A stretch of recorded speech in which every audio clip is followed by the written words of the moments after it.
এখানে এসে দেখলাম যে একটা বাচ্চা দ্বিখণ্ডিত হয়ে গেছে, একজন মহিলা পড়ে আছে, লাশ এক সাইড নাই, ওটা সহ্য করার মতো না আসলে। এরপর ওই পাশে যখন আসলাম দেখলাম যে কিছু বাচ্চা বের হয়ে আসতেছে, আসলে ওদের শরীরে কাপড় নাই, কিছু কিছু কাপড়ের ছোপ লেগে আছে, সারা শরীর ফ্যাকাশ হয়ে আছে, সাদা হয়ে গেছে। মানে বুঝতে পারলাম যে উপরে চামড়াগুলো নাই। এটা আসলে এভাবে ব্যাখ্যা করার মতো বিষয় না। কে কোন অবস্থাতে কাকে হসপিটালে নিয়ে গেছে, অনেক গার্ডিয়ান নিয়ে গেছে, অনেক সেনাবাহিনীর গাড়িতেও নিয়ে গেছে, আমরাও আমাদের মতো পাঠিয়েছি।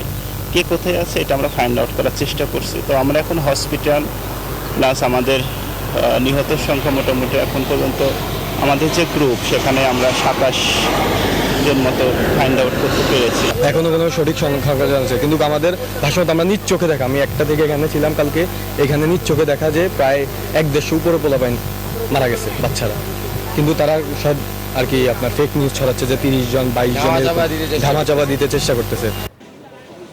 লাইবা আলামত সংগ্রহের যে কাজ সেটি কিন্তু এখনও চলছে, এবং আমি যদি একটু দেখাই যে আমার পেছনে এখনও বিমান বাহিনীর সদস্য যারা তারা এই আলামতটি সংগ্রহ করছেন, আর সিআইডির সদস্যরা আলামত সংগ্রহ করতে এসেছেন। বিমান বাহিনীর যে কার্যক্রম, এই কার্যক্রমটি শেষ হলে যদি কিছু সংগ্রহ করার প্রয়োজন মনে করেন বা তাদের জায়গা থেকে তাদের যে তথ্যটি সেটি তারা সংগ্রহ করবেন।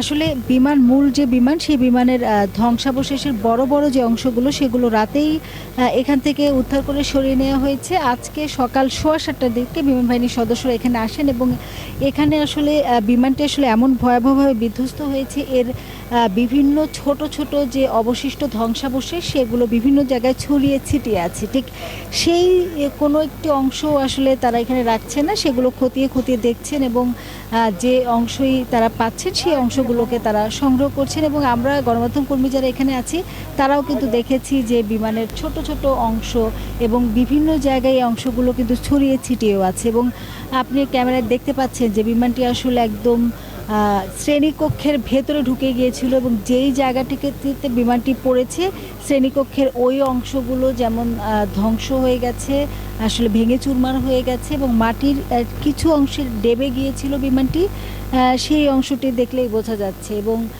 এখানে সিআইডির যারা আছেন, ক্রাইম সিন ইউনিটের যারা আলামত সংগ্রহ করতে এসেছেন, আমরা তাদের সাথেও কথা বলেছিলাম। তারা যেটি বলছেন, যেটি যেহেতু বিমান বাহিনীর বিমান এবং তাদের কার্যক্রম এবং তাদের আলামতগুলো সংগ্রহ করা, বিমানের ছোট ছোট কোনো অংশ যদি থাকে, ধ্বংসাবশেষ যদি থাকে, সেগুলো সংগ্রহ করার পরে যদি অবশিষ্ট কিছু থাকে সেটি সংগ্রহ করবেন। আরেকটি বিষয় আপনাকে জানিয়ে রাখি, যেহেতু ঠিক কতজন মারা গেছেন, নিখোঁজ আছেন কিনা, কতজন নিখোঁজ আছেন, এই বিষয়টি কিন্তু সবারই একটি জানার আগ্রহ, যেহেতু এটি এরকম একটি ভয়াবহ ঘটনায় স্তব্ধ পুরো দেশ।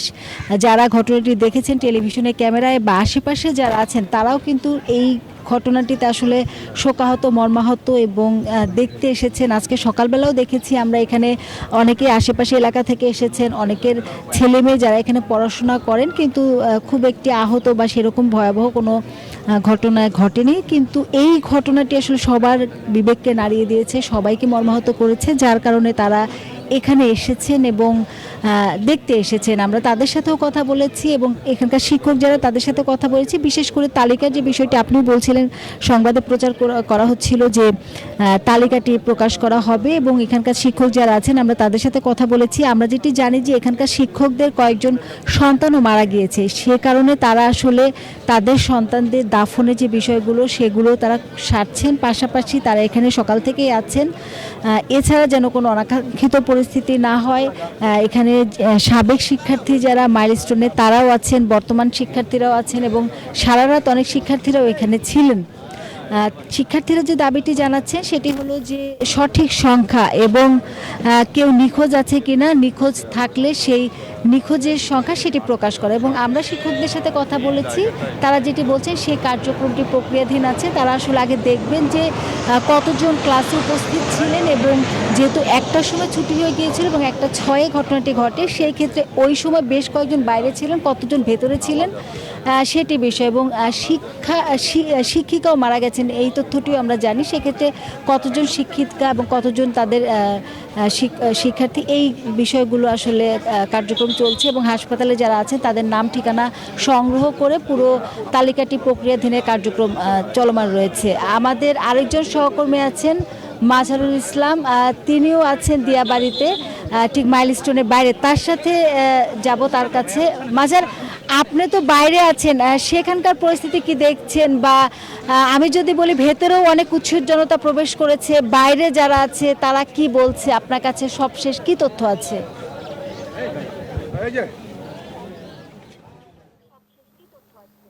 লাবণী, আপনাকে ধন্যবাদ। আপনি যেমনটা বলছিলেন যে উৎসুক জনতার একটা ব্যাপক ভিড় কিন্তু এখানে ছিল। একটু আগেই সম্ভবত স্কুল কর্তৃপক্ষ বা আইনশৃঙ্খলা বাহিনী তাদেরকে ভিতরে ঢোকানোর অনুমতি দিয়েছে, ফলশ্রুতিতে এই জায়গাটা একটু ফাঁকা হয়ে গেছে। একটু আগে এখানে প্রচুর মানুষ ছিল এবং তারা ঢোকার চেষ্টা করছিল। আপনি এখনও দেখছেন যে একটু আগেই কর্তৃপক্ষ অনুমতি দেওয়ার কারণে কিন্তু আশেপাশের আরও যে গেটগুলো আছে সেই যে গেটগুলোতে যারা অপেক্ষামান ছিল তারা কিন্তু আস্তে আস্তে আবার ভিতরে ঢুকছেন, আসলে ভিতরের বর্তমান অবস্থাটা কি সেটা দেখার জন্য। আমরা পেছনের অংশটিতে আছি, এই জায়গায় একটু আগেও ব্যাপক ভিড় ছিল। অনুমতি দেওয়ার পর মানুষ হুড়োহুড়ি করে ভিতরে প্রবেশ করছেন আসলেও নিজ চোখে সেই ঘটনাটি দেখার জন্য। আমরা আসলেও ঘটনার যে ঘটেছে সেই বিল্ডিংয়ের পেছনের অংশটি, এখানে আমরা যে জায়গাটিতে আছি এখানের একেবারে যদি পেছনের যে অংশটি এটি কিন্তু একেবারে বিধ্বস্ত হয়ে গেছে, কারণ বিমান যখন ক্লাসরুমে বা শ্রেণীকক্ষে প্রবেশ করে তখন কিন্তু পেছনের অংশও ভেঙে যায়। পেছনের এই অংশটুকুতে কিন্তু এখনও ফুয়েলের দুর্গন্ধ ছড়াচ্ছে এবং পরিবেশের এক প্রকার বলা চলে যে নানা ধরনের আশেপাশের যে জায়গাগুলোতে সেগুলো পরিবেশের জন্য হুমকি কিনা সেটাও কিন্তু একটা প্রশ্ন রাখা যায়, কারণ এখনও গতকালকেই সেই একটা সময় যে ঘটনাটি ঘটেছে এখনও কিন্তু দুর্গন্ধ ছড়াচ্ছে।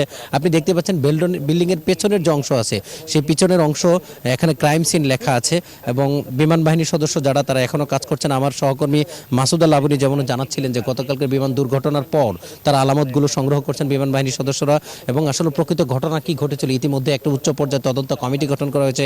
কমিটির সদস্যরাও কাজ করছেন, তারা দেখছেন আশেপাশে কোনো কিছু পড়ে আছে কিনা সেগুলো খোঁজার চেষ্টা করছেন।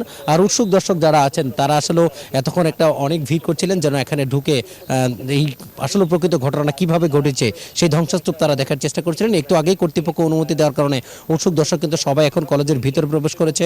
আমরা কলেজের পেছনের অংশটুকু রয়েছে, আপনি দেখছেন বিমান যেখানে ঢুকে গিয়েছিল সেই পাশের যে পেছনের অংশ সেটাও কিন্তু ভেঙে গেছে। এখানে বিমান বাহিনীর সদস্যরা তারা কাজ করছেন এবং তারা দেখার চেষ্টা করছেন আশেপাশে আসলে অন্য কোনো আলামত আছে কিনা বা বিমানের কোনো অংশ এখানে পড়ে আছে সেটি দেখার কিন্তু তারা চেষ্টা করছেন। পেছনের অংশ এখনও আগুন লাগার পর সেই ধোঁয়া গ্লাসগুলো কিন্তু আপনি দেখতেই পাচ্ছেন সেই গ্লাসের অবস্থা কিন্তু ধোঁয়াটা একেবারে ঘোলাটে হয়ে গেছে এবং কাঁচ ভেঙে এখানে পড়ে আছে এবং টিনের একটা অংশ পড়ে গেছে। অর্থাৎ বলা চলে একটা বড় ধরনের ধ্বংসাত্মক ঘটনা কিন্তু এই ঘটনা হচ্ছে। আপনি জানেন যে বাংলাদেশের ইতিহাসে সবচেয়ে হৃদয় বিদারক ঘটনা কিন্তু এটি। এর আগে বাংলাদেশে এর আগেও 7বার বিমান দুর্ঘটনা ঘটেছে, অর্থাৎ প্রশিক্ষণ বিমান বিধ্বস্ত। আমি যদি 2010, 2012, 2017, 2018 সর্বশেষ 2024 সালের মে মাসে একটি বিমান দুর্ঘটনা ঘটেছিল চট্টগ্রামে, সেখানে কিন্তু বিমান বাহিনীর স্কোয়াড্রন লিডার ওসিম জাওয়াত নিহত হয়েছিলেন। সেই ঘটনায় কিন্তু বাংলাদেশের সবার নজর কেড়েছিল। এবারের ঘটনাটি একেবারেই ভিন্ন, কারণ বাংলাদেশে ইতিপূর্বে কখনো এই জনবহুল এরিয়াতে বিমান দুর্ঘটনা ঘটেনি এবং এত সংখ্যক প্রাণহানির ঘটনা ঘটেনি। আমার সহকর্মী মাসুদা লাবণী যেমন বলছিলেন যে ইতিমধ্যেই 27 জন নিহত তথ্য দেওয়া হয়েছে এবং এই 27 জনের বেশিরভাগই কিন্তু শিক্ষার্থী, অর্থাৎ ছোট বাচ্চা। আপনি জানেন যে মাইলস্টোন স্কুল অ্যান্ড কলেজ একেবারে প্লে থেকে শুরু করে কলেজ অর্থাৎ 12 পর্যন্ত পড়ানো হয়। এই কলেজ ক্যাম্পাসটি অনেক বড় এবং আশেপাশে অনেক অঞ্চল থেকে এই প্রতিষ্ঠানে হচ্ছে শিক্ষার্থীদের পড়াশোনা করা হয়।